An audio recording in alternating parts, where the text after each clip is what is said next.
Hello everyone and welcome back to another video from Wake&Tech. In this video, I'm going to show you how to cancel a friend request on Facebook. So let's get started right away. First of all, open up the Facebook application on your device. And if you haven't logged into your account already, proceed forward with your email address and your password.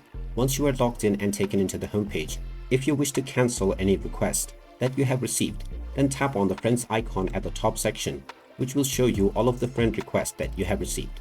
If you wish to cancel any friend request or ignore it, then just tap on the delete button and this friend request will be removed from your account right away. Now, if you have sent a friend request to someone, then when you open up their profile, you will see the cancel request option.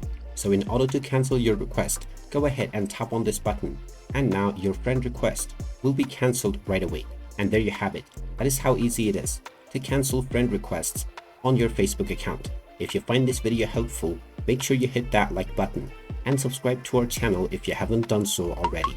Also ring that notification bell to never miss another update from us.